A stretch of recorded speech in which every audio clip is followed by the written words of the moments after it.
Un jour avant l'anniversaire de ma mère, elle m'a envoyé un SMS, « Ne viens pas, Everly amène son petit ami et ne veut pas que Roland soit là. » Mon cœur s'est serré en lisant ce message froid de ma mère. C'est là que j'ai décidé de me lever et de me battre pour le droit de mon fils à être traité équitablement. Avais-je tort de gâcher cette fête d'anniversaire pour protéger mon enfant? Suivez l'histoire et partagez vos réflexions. Bonjour à tous, je m'appelle Simon. J'ai 32 ans et je vis une vie paisible et heureuse avec ma femme, Bella, notre fils de 7 ans, Roland, et mon père, Charles, dans une petite maison de banlieue. Mais pour arriver à cet endroit paisible, j'ai dû traverser un parcours douloureux il y a seulement un an. Tout a commencé environ une semaine avant l'anniversaire de ma mère. Elle a appelé pour me parler de la fête qu'elle préparait. Roland et moi regardions la télévision après le dîner ce soir-là quand mon téléphone a sonné. C'était maman. J'ai décroché tout de suite. Après quelques salutations polies, elle m'a dit avec enthousiasme, « Cette année, je veux organiser une plus grande fête d'anniversaire. J'envisage d'inviter des amis, des parents et des voisins à célébrer. » En entendant cela, je me suis senti inexplicablement heureux à l'intérieur. Sans hésitation, j'ai répondu avec enthousiasme, « C'est génial, maman. Je suis tout à fait d'accord. » Puis j'ai ajouté, « Ne t'inquiète pas pour le coup, je vais t'aider avec 1 000 $ pour que tu puisses organiser une belle fête. » En entendant mon offre, ma mère s'est émue et a dit, « Merci beaucoup, Simon. Toi et ta famille devaient arriver tôt ce jour-là. » Nous avons bavardé un peu plus, puis nous avons raccroché. Après l'appel, je me suis tourné vers Bella assise à côté de moi et je lui ai tout raconté. Elle a souri et a acquiescé. Puis nous avons partagé la bonne nouvelle avec Roland. Dès qu'il l'a entendu, notre fils de 7 ans a crié, « Papa, je vais faire une carte à mamie. Je veux dessiner de jolies fleurs et lui écrire un message d'anniversaire. » Voir Roland si excité a rempli mon cœur de joie. Je l'ai serré fort dans mes bras, pensant que cette petite carte faite à la main rapprocherait notre famille. Mais je n'avais aucune idée que cette joie deviendrait bientôt une douleur insupportable. Dans les jours qui ont suivi, chaque soir, Roland insistait pour que Bella et moi nous asseyions avec lui pendant qu'il travaillait sur la carte d'anniversaire de mamie. Il nous disait fermement, « Vous deux, vous ne pouvez que donner des conseils. Je fais tout moi-même. » En regardant les petites lettres tordues qui disaient « Joyeux anniversaire mamie », écrites au crayon de couleur, j'ai ressenti cette étrange chaleur dans ma poitrine.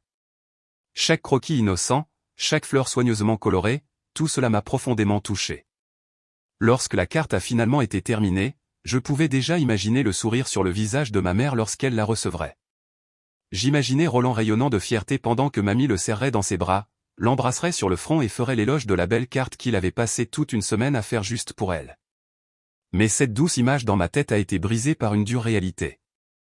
Ce matin-là, la veille de l'anniversaire de maman, alors que j'étais concentré sur mon travail au bureau, mon téléphone a vibré avec un message.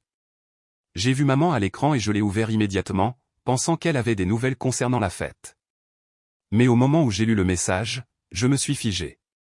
Elle avait écrit, « Ne viens pas, Everly amène son petit ami et ne veut pas que Roland soit là. » Mes mains ont commencé à trembler de façon incontrôlable. Le choc, la colère et la déception m'ont frappé en même temps, rendant la respiration difficile. Je ne pouvais pas croire que ma mère enverrait quelque chose d'aussi cruel. Je l'ai rappelé immédiatement, espérant qu'il y avait eu un malentendu, mais le téléphone n'a fait que sonner et sonner. J'ai appelé à plusieurs reprises, chaque sonnerie sans réponse me donnant l'impression d'un coup de couteau dans la poitrine. Après le déjeuner, complètement incapable de me concentrer, j'ai décidé de prendre le reste de l'après-midi et de me rendre chez ma mère pour la confronter face à face. Pendant les 40 minutes de route, mon esprit était submergé de questions. Pourquoi dirait-elle une chose pareille? Comment un enfant de 7 ans pouvait-il être un tel problème qu'il n'était même pas autorisé à assister à l'anniversaire de sa propre grand-mère? Mais ce qui m'a fait le plus mal, c'est de réaliser que maman a de nouveau choisi Everly au détriment de tout le monde. Je suis arrivé chez ma mère vers 14 heures. Elle était assise dans le salon à regarder la télévision quand elle m'a vu entrer avec une expression tendue. Elle a eu l'air surprise et a demandé, « Pourquoi es-tu ici à cette heure-ci? N'es-tu pas censé être au travail ?»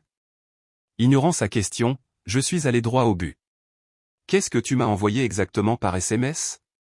Elle a froncé les sourcils et a répondu, « Je te faisais juste savoir qu'Everly amène son petit ami. » Je l'ai interrompu. « Et quoi, maman? Pourquoi mon fils n'est-il pas autorisé à la fête d'anniversaire de sa grand-mère ?» Elle a hésité un instant, puis a dit, « tu sais comment Roland peut être un peu trop énergique. J'ai peur qu'il ne fasse quelque chose d'embarrassant devant les invités. Des gens importants seront là. Je ne veux pas de moments gênants. En entendant cette faible excuse, la colère est montée en flèche en moi. Avant que je puisse répondre, Everly est soudainement entrée de la cuisine. Il semblait qu'elle avait entendu notre conversation. Elle m'a regardé et a dit froidement, « Tu le sais aussi bien que moi. » Roland a cassé des verres, renversé des boissons sur le nouveau canapé. La dernière fois que nous avons eu des invités, il a couru partout et a mis tout le monde mal à l'aise. Je ne veux pas que cela se reproduise devant mon petit ami. Son ton n'a pas faibli une seule fois. Elle avait clairement répété cela, s'attendant probablement à ce que je vienne demander des explications. Essayant de rester calme, j'ai demandé, « Alors tu penses que Roland est un mauvais garçon? As-tu oublié comment tu étais quand tu avais son âge ?» Everly a répliqué, « C'est différent. C'est un événement important. Nous ne pouvons pas prendre le risque qu'il gâche l'ambiance. » Quand elle a dit ça, ça m'a frappé comme un coup de poing dans le ventre. Ma sœur avait changé. La petite sœur que j'aimais et protégeais autrefois était maintenant quelqu'un d'autre. Avant que je puisse dire un autre mot, mon père, Charles, est entré du garage. Il avait entendu la fin de la conversation et a regardé directement ma mère. D'une voix ferme, il a dit, « Qu'est-ce que tu fais? Comment peux-tu dire une chose pareille sur ton petit-fils? Comment peux-tu l'exclure de la fête ?» Après cela, il s'est tourné vers Everly et lui a demandé, « Tu te souviens de ce que tu étais quand tu étais enfant? Tu as cassé le vase antique de grand-mère qui valait plus de 1000 $. Tu as brûlé la cuisinière en essayant de cuisiner parce que tu étais curieuse. Tu as failli mettre le feu à toute la maison en jouant avec des allumettes quand tu avais 8 ans. Mais est-ce que quelqu'un dans cette famille t'a jamais détesté pour ça? Est-ce que quelqu'un t'a déjà banni d'une fête d'anniversaire? » En entendant papa mentionner le passé, Everly a baissé la tête, évitant tout contact visuel. Elle a marmonné quelque chose, mais personne n'a pu comprendre. Quelques secondes plus tard, papa a dit sévèrement, « Roland est un enfant de 7 ans. Comment peux-tu le traiter comme ça? » Puis il s'est retourné vers ma mère et a déclaré, « Si tu ne t'excuses pas auprès de la famille de Simon tout de suite et que tu ne les invites pas à la fête, je n'assisterai pas à ton anniversaire et je couperai les ponts avec toi et Everly. » En entendant cette menace, ma mère a bondi et lui a crié, « Tu me menaces? N'oublie pas qui s'est occupé de toi pendant plus de 30 ans, qui a cuisiné, nettoyé et élevé tes enfants. » Mais papa est resté calme. Il a répondu, « Et je me suis occupé de toi pendant plus de 30 ans aussi. J'ai travaillé pour subvenir aux besoins de cette famille, réparer la maison et payer les études des enfants. Ne commençons pas à compter les points. Je me suis tu pendant plus de 3 décennies en espérant que tu changes, mais je ne resterai pas les bras croisés pendant que tu maltraites notre petit-fils. » Après ces mots lourds de sens, le salon est tombé dans un silence tendu. Pour la première fois de ma vie, en plus de 30 ans en tant que son fils, j'ai vu mon père s'élever contre le favoritisme de ma mère. Voir mes parents se disputer si amèrement au sujet de mon fils m'a laissé le cœur brisé. En même temps, j'en suis arrivé à une pénible réalisation, que j'avais essayé d'ignorer pendant si longtemps. Ma mère n'allait jamais changer. Elle privilégierait toujours les apparences à la famille, le contrôle à l'amour. Alors que je me préparais à partir, submergé par la déception, mon père m'a suivi jusqu'à la voiture. Il s'est penché doucement et a dit, « Tu peux choisir ta vie. Ne laisse plus personne te contrôler. Je sais exactement ce que tu ressens. » Après avoir entendu ces mots, j'ai su que je devais prendre une décision importante pour protéger ma petite famille des personnes toxiques dans ma vie, ma mère et ma sœur. J'étais brûlant de colère pendant tout le trajet de retour de la maison de mes parents. J'étais furieux du favoritisme flagrant de ma mère, de la façon dont elle traitait Roland comme s'il était un fardeau au lieu de son petit-fils. Alors que ces pensées tourbillonnaient dans ma tête, des souvenirs d'enfance sont revenus en force. J'ai grandi dans une famille avec seulement 2 enfants. Everly est née quand j'avais 10 ans. À ce moment-là, les choses étaient plus stables financièrement que les premières années difficiles, alors mes parents ont décidé d'avoir un autre enfant pour apporter plus de joie à la maison.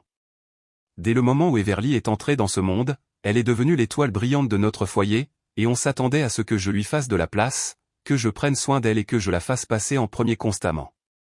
C'était compréhensible. Elle avait 10 ans de moins que moi, mais ce qui ressortait, c'est que je ne me suis jamais senti rancunier ou jaloux. Au contraire, j'étais heureux. En plus d'avoir des parents aimants, j'avais une petite sœur qui partageait mon sang, quelqu'un que je pouvais protéger et surveiller. En grandissant, ma mère, Elena, a toujours été aux commandes. Chaque choix devait passer par elle, du choix de nos écoles à la décision de ce que nous pouvions ou ne pouvions pas faire. Elle dirigeait la maison avec une forme particulière d'autorité. Tout devait être parfait selon ses normes, et il n'y avait pas de place pour la contestation. Mon père, Charles, était un plombier qui travaillait dur. Calme et réservé, il intervenait rarement sur la façon dont maman nous élevait. Mais ce que j'ai toujours le plus admiré chez lui, c'est son sens de l'équité.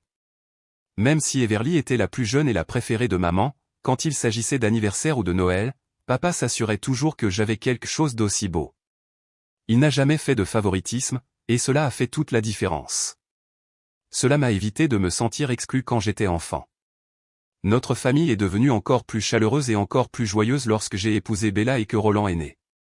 Je croyais vraiment que Roland serait entouré d'un amour inconditionnel, tout comme l'amour que je donnais autrefois à Everly quand elle était petite.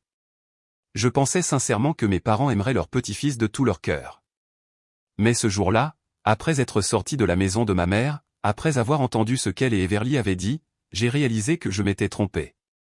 Ce qui rendait cela encore plus amer, c'est que depuis que Bella et moi nous sommes mariés et avons eu Roland, nous avions fait tout notre possible pour être de bons enfants pour mes parents. Avec mon travail d'ingénieur logiciel et le travail de Bella comme comptable, nous avions un revenu assez stable. C'est pourquoi nous disions rarement non aux demandes de mes parents, dans la mesure où elles étaient raisonnables et dans nos moyens. Je me souviens qu'une fois, ma mère avait besoin de remplacer son vieux réfrigérateur cassé.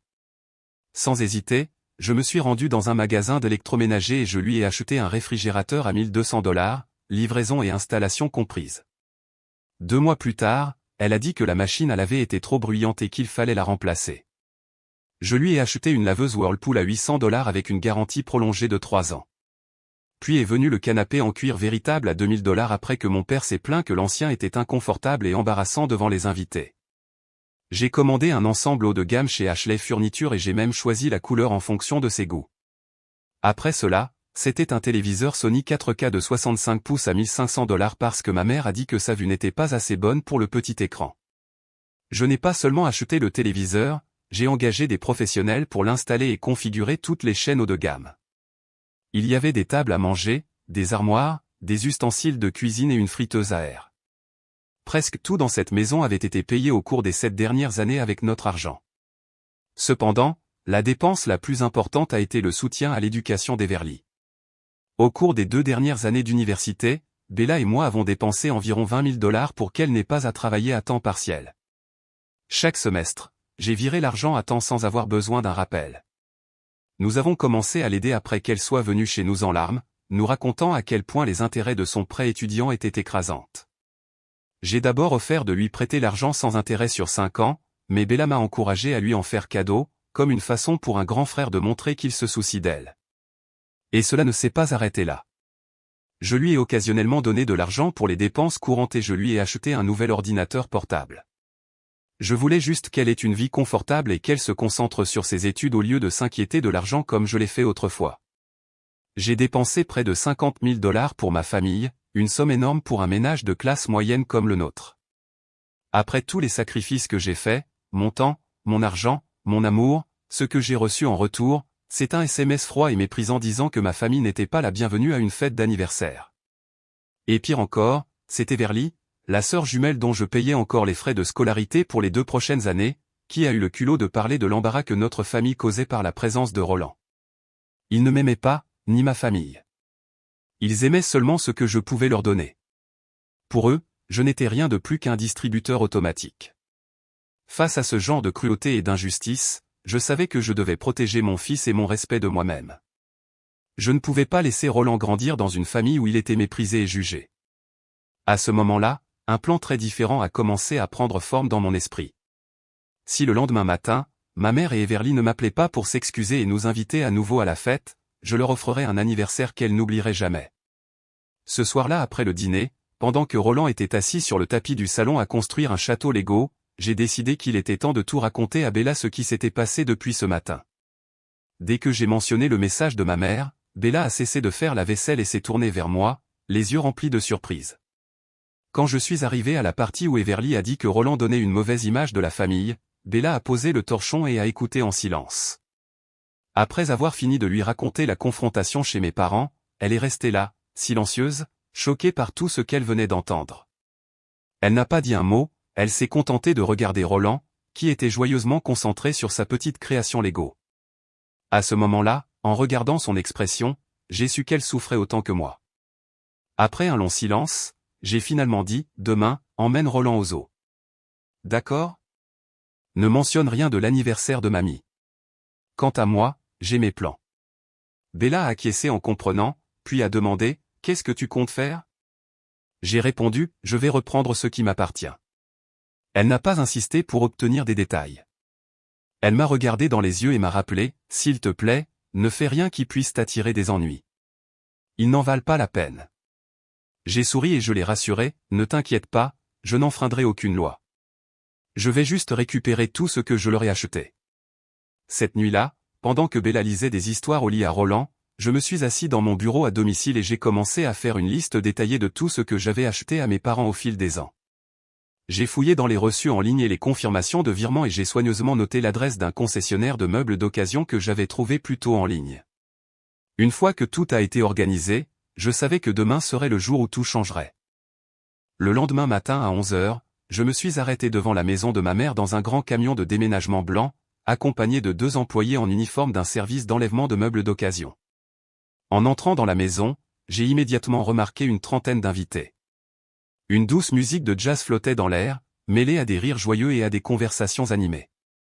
C'était une ambiance d'anniversaire animée. Dès que certains parents m'ont vu, ils m'ont chaleureusement accueilli. Tante Linda, la cousine de ma mère, s'est approchée et a dit, « Simon, si heureux que tu sois venu. Il y a juste un peu, Elena nous a dit que ta famille ne pouvait pas venir parce que tu avais quelque chose de prévu. » En entendant cela, une lente colère latente a commencé à monter en moi. Quelques autres ont curieusement posé des questions sur Bella et Roland. J'ai poliment répondu, ma femme a emmené Roland au zoo aujourd'hui. Ils n'ont pas pu venir. À ce moment-là, ma mère, Elena, est sortie rayonnante. Elle portait une robe verte à fleurs, entièrement maquillée, avec un air vif et joyeux. Quand elle m'a vu, elle a chuchoté, « Tu es venu seul ? C'est bien. Ce sera plus confortable comme ça. » En entendant cela, je l'ai regardé droit dans les yeux et j'ai répondu froidement, « Je suis déçu de toi. » Son sourire a vacillé un instant, son visage visiblement confus, mais elle l'a rapidement remis en place devant ses invités. J'ai jeté un coup d'œil autour de la maison et j'ai remarqué que mon père n'était pas là. J'ai supposé qu'il avait mis à exécution son avertissement de la veille et qu'il avait choisi de ne pas assister à la fête. Environ une minute après avoir salué tout le monde, j'ai commencé à exécuter mon plan. J'ai fait signe aux 2 déménageurs de me suivre, puis je suis entré directement dans la maison. Dès que je suis entré dans le salon, je me suis dirigé vers le haut-parleur Bluetooth qui diffusait du jazz doux. Sans dire un mot, je l'ai éteint et je l'ai débranché du mur. Le silence soudain a pris tout le monde au dépourvu. Tous les yeux se sont tournés vers moi, remplis de confusion et d'incrédulité.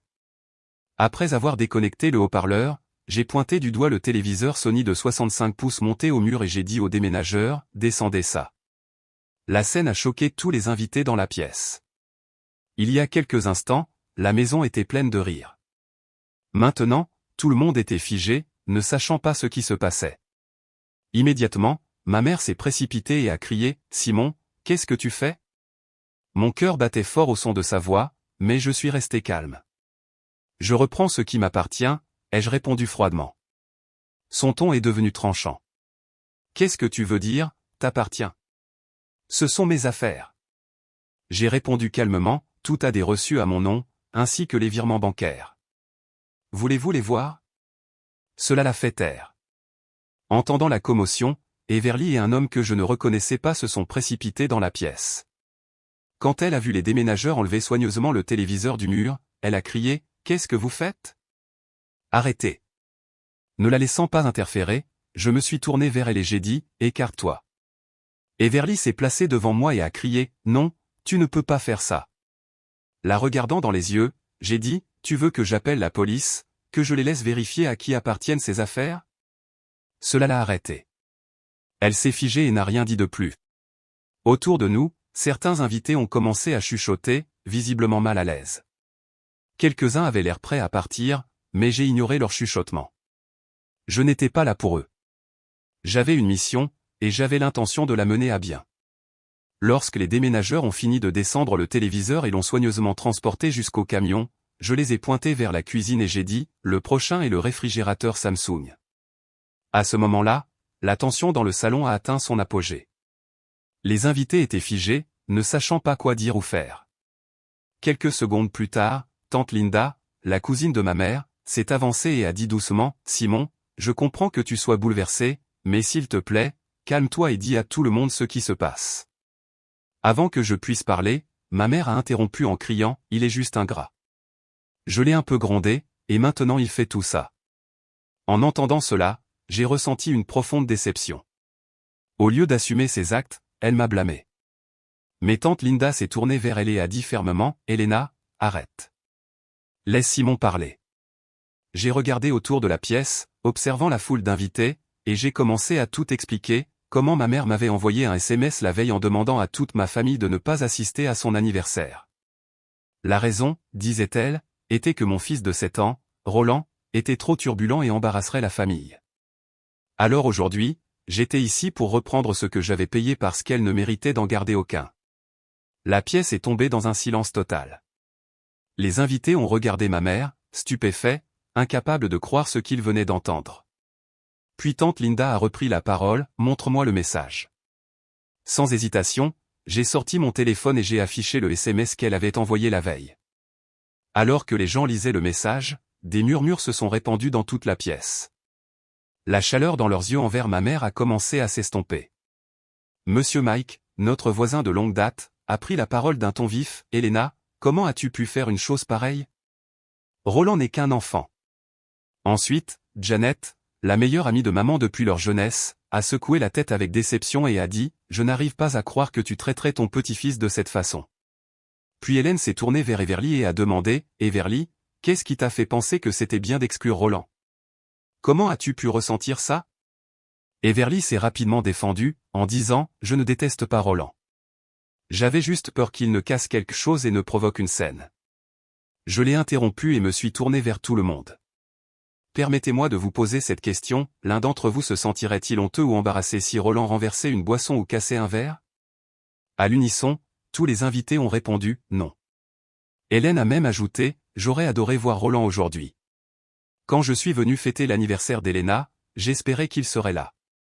De nombreux membres de la famille autour d'elle ont hoché la tête en signe d'accord. Après avoir fini de raconter toute l'histoire, l'atmosphère dans le salon a complètement changé. Le choc s'est rapidement transformé en sympathie et en soutien pour ce que j'avais fait. Monsieur George, notre voisin d'en face, a secoué la tête et a dit à la pièce, « Je ne pense pas que nous devrions rester plus longtemps. Cette fête a perdu tout son sens. » Immédiatement après, sa femme, Suzanne, a hoché la tête et a ajouté, « Allons-y, George. Elena a besoin de temps pour réfléchir à cela. » Un par un, les invités ont commencé à se préparer à partir. Ils m'ont dit au revoir poliment, beaucoup offrant des mots d'empathie pour ce que ma famille avait traversé. Quelques secondes plus tard, Jason, le petit ami d'Everly, s'est approché d'elle, l'air grave. « Everly, ce que j'ai vu à cette fête aujourd'hui m'a déçu. J'ai une nièce, et ça me fait peur de penser que si nous restions ensemble, un jour tu pourrais dire quelque chose de ce genre à son sujet aussi. » En entendant ces mots, mon cœur s'est serré un peu. Il était clair que ce type avait vraiment un bon cœur. Everly a bafouillé en disant, « Jason, s'il te plaît, puis-je t'expliquer plus tard ?» Mais Jason a secoué la tête et a dit fermement, « Nous devrions en rester là. » Puis il s'est tourné vers moi, m'a fait un signe de tête respectueux et est sorti directement par la porte. En moins de 10 minutes, la pièce autrefois bondée de 30 invités s'était réduite à quelques personnes seulement. Les invités restants rassemblaient tranquillement leurs affaires, se préparant à partir. Avant de partir, Madame Margaret, la dernière voisine encore là, s'est tournée vers ma mère et a dit, « Elena, tu dois des excuses à Simon et à sa famille. Ce que tu as fait était mal. » Regarder l'ambiance passer si radicalement d'une joyeuse célébration à une déception silencieuse m'a rempli d'un étrange mélange de satisfaction et de tristesse. Et juste comme ça, la maison était presque vide.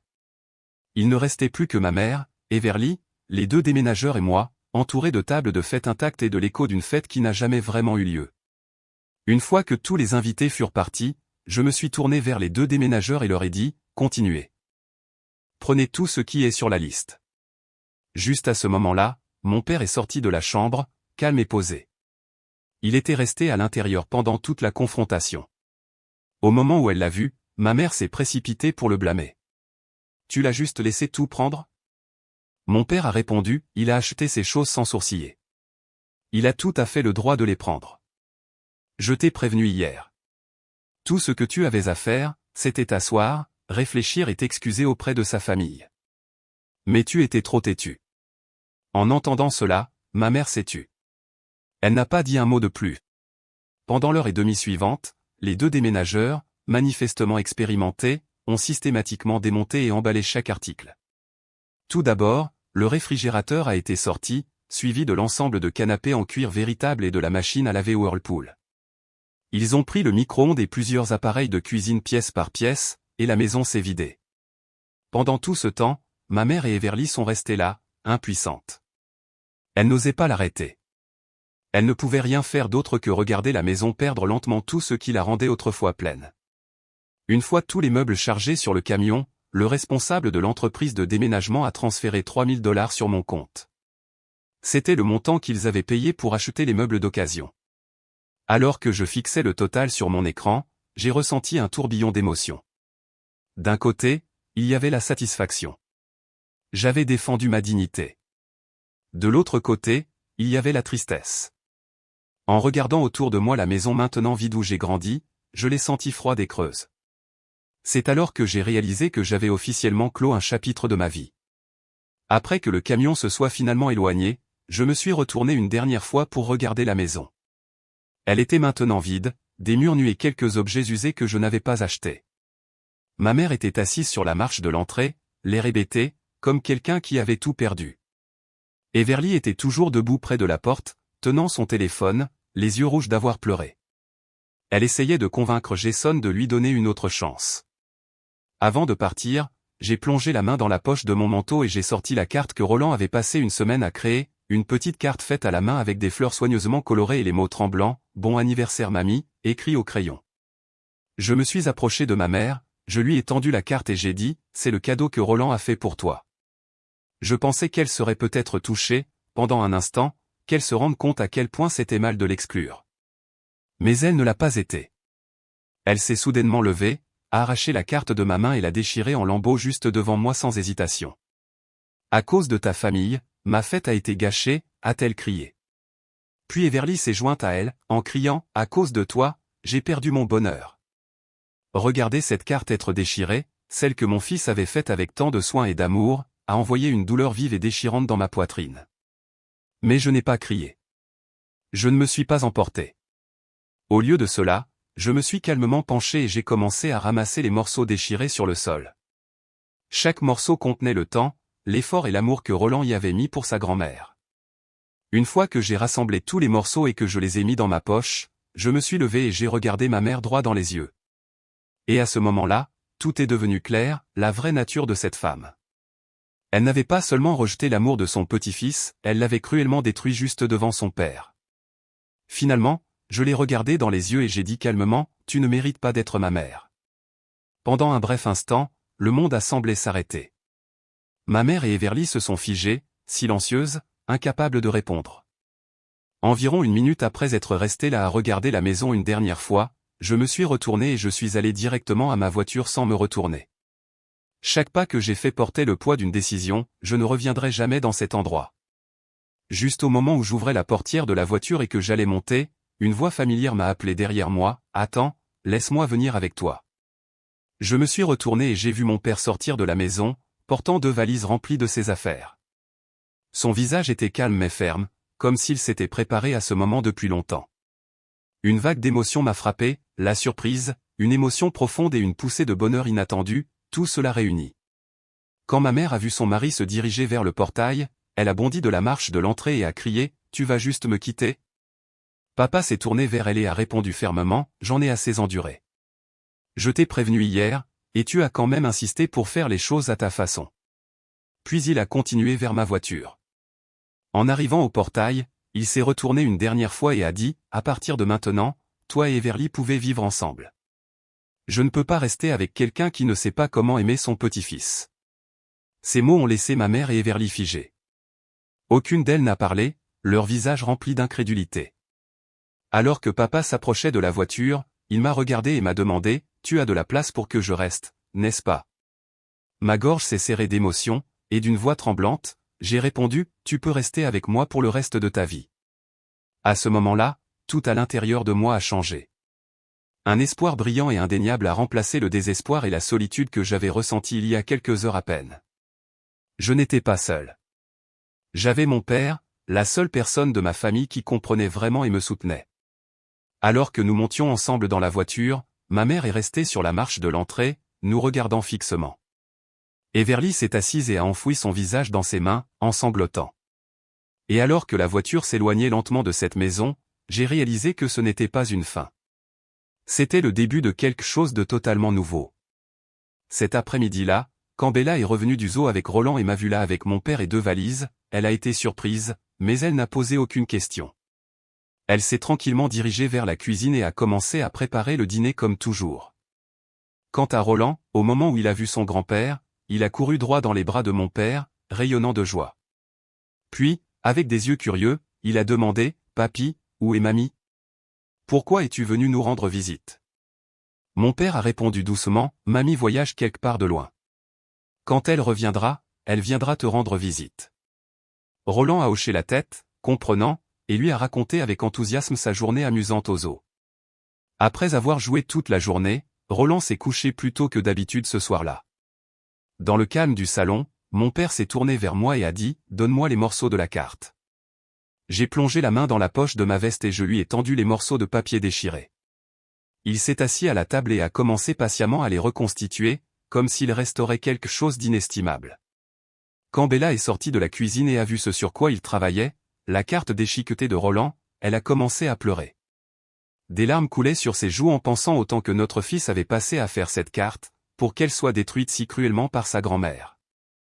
Alors que je supervisais mon père qui assemblait et collait chaque petit morceau avec ses mains usées, j'ai senti quelque chose de puissant s'agiter à l'intérieur de moi.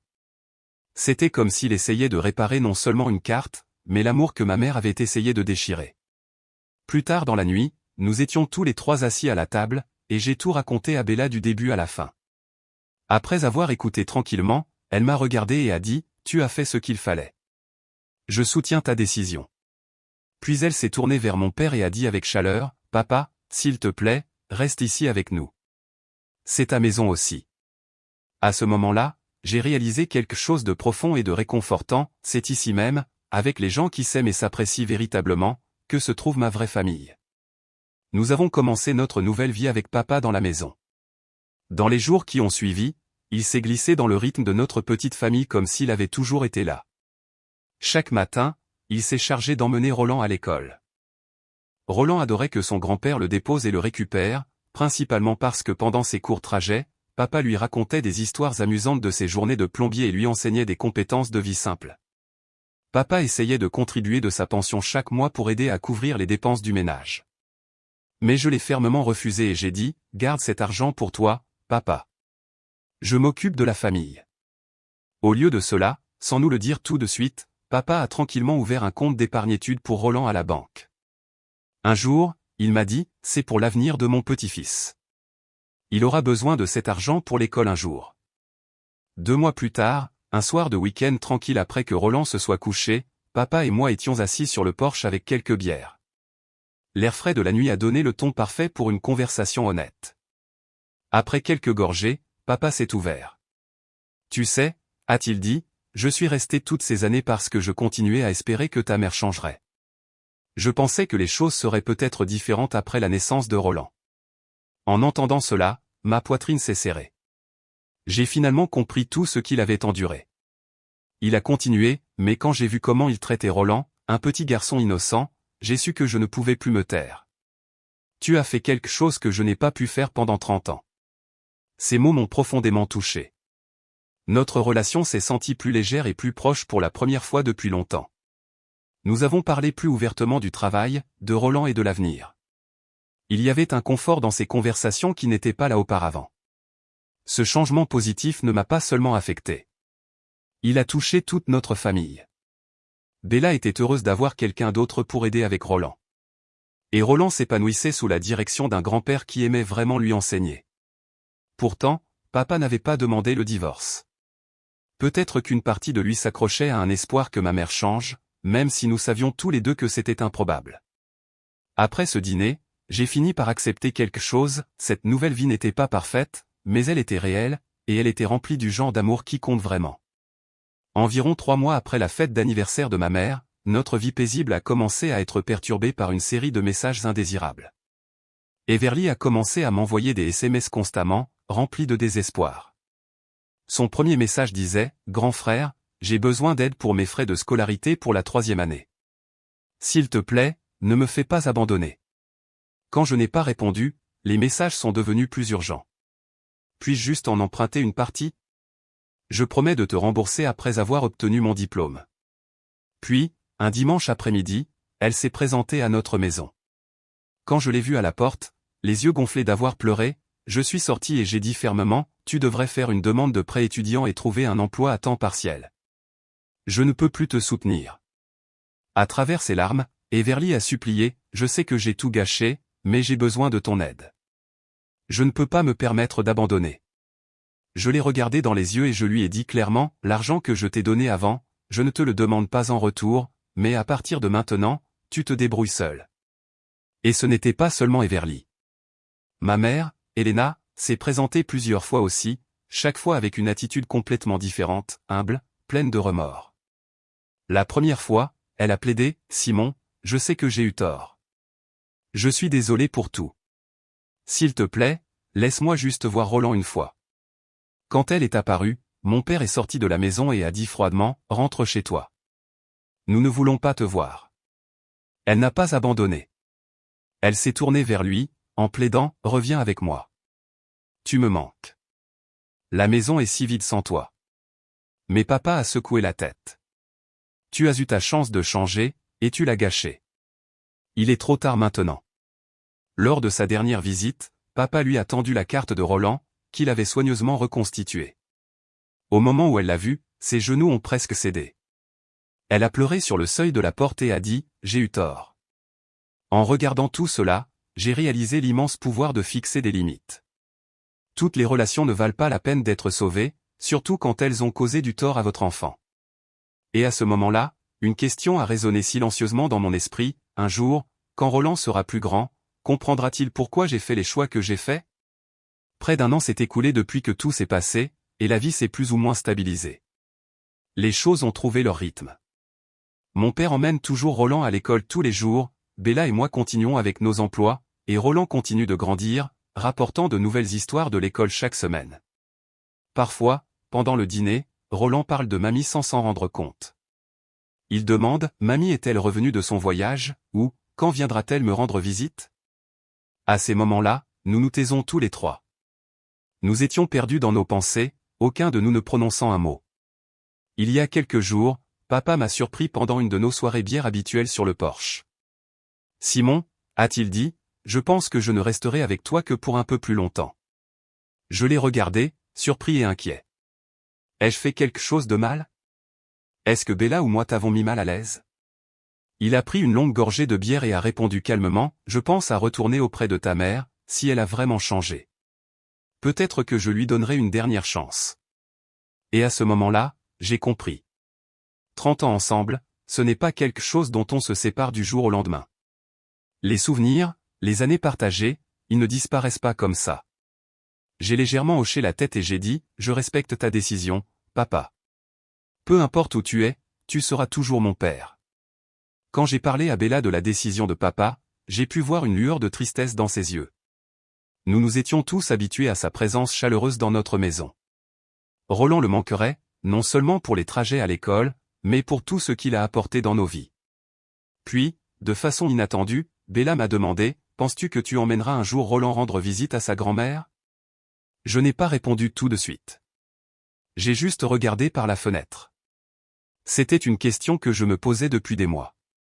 Au fond de moi, une partie de moi veut encore lui pardonner. Une partie de moi veut que Roland ait l'amour d'une grand-mère comme n'importe quel autre enfant. Je ne veux pas qu'il grandisse en se demandant pourquoi elle ne l'a jamais aimé. Mais l'autre partie de moi se souvient encore de la douleur. Vois encore le moment où elle a déchiré sa carte faite à la main en deux. Je me demande encore si elle a changé ou si elle essaie juste d'obtenir ce qu'elle veut à nouveau. Je partage cette histoire non pas pour de la pitié ou de la sympathie, mais parce que j'ai vraiment besoin de vos conseils. Voici ma question pour tous ceux qui ont entendu cette histoire, dois-je pardonner à ma mère? Veuillez laisser vos réflexions dans les commentaires. Je veux connaître vos réflexions car cette décision ne m'affecte pas seulement, elle façonnera également l'avenir de Roland. Si l'histoire vous touche, n'oubliez pas de vous abonner et de soutenir notre chaîne. Merci d'être resté avec moi tout au long de ce parcours. Prenez soin de vous, et je vous verrai dans l'histoire suivante.